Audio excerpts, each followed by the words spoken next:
Hi folks, welcome to this video on operant conditioning. Again, another one of the theories of learning, of which there are 5. So we're going to look at this one. How can we sum this up? What is this theory to do with? Operant conditioning is the very posh term for trial and error learning. We learn by trying things, making mistakes and learning what we should do for next time, or not making mistakes and learning that we should do the same again next time. But it's based on what we call SR bonds, or stimulus response bonds, okay?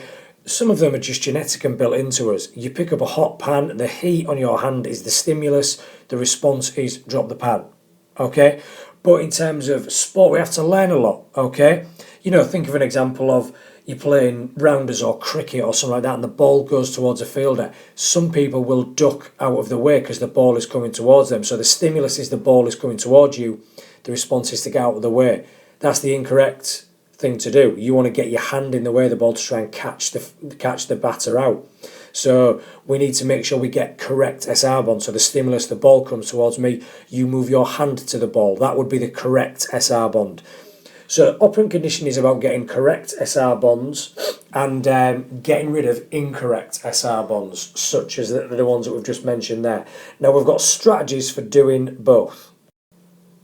So let's say you've got players that are doing things correctly, i.e. that their SR bonds are correct. The ball is coming towards them and they are putting their hands up to try and catch them.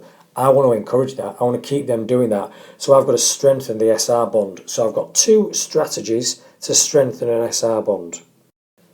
Number 1, positive reinforcement. When they do it right, praise them and reward them. Brilliant. Well done. Spot on. That was excellent. Okay, so there's one way that I can strengthen an SR bond and encourage my performers to keep doing the correct thing. Now the second strategy doesn't sound like it's going to strengthen an SR bond because it's got the word negative in there, but it does because the key word is reinforcement. When you reinforce something, you strengthen it. So positive and negative reinforcement will strengthen SR bonds. What is negative reinforcement then? It's removal of criticism. Let's say you're playing a particular game and your coach is on your back. You're not doing this. You need to do that more. Why aren't you here? You should be over it. And suddenly they shut up. They go quiet. In your head, you go, right, they've stopped talking because I must be doing it right now. So I'll keep doing it like this. That is negative reinforcement. They've been giving you negative comments, i.e. criticism. When they stop giving you that criticism, that is confirmation to you that you must now be doing it right, i.e. you are showing the correct SR bond. Okay? So they're the 2 ways that we can strengthen an SR bond, right? So what's the only other option we've got? Well, let's say someone's doing it wrong. Let's go back to our fielder again. In a bat and ball sport, anything like baseball, softball, cricket, rounders.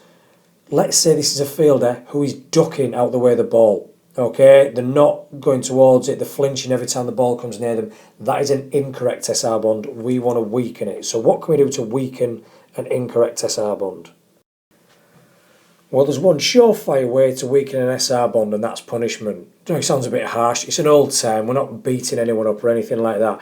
But what do? If they're not doing it right, okay, if they're doing incorrect SR bonds, if they're not using the correct techniques, you drop them from the team. You can fine them if it's, if it's an attitude thing. If they're not showing the right attitude to develop, you might want to fine them.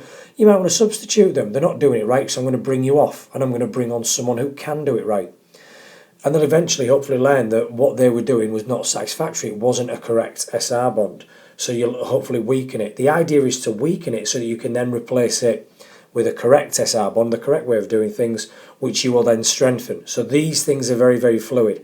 So should you get a question on operant conditioning, it's often how can a coach use them? Well, it's trial and error learning. It's based on SR bonds, and you've got your 2 ways of strengthening an SR bond, i.e. if they're already doing it right, how do you keep them doing it right? And you've got your one method of weakening an SR bond, which is punishment, which is if they're currently doing it wrong, they've got an incorrect SR bond. Okay, hope you found this useful, folks.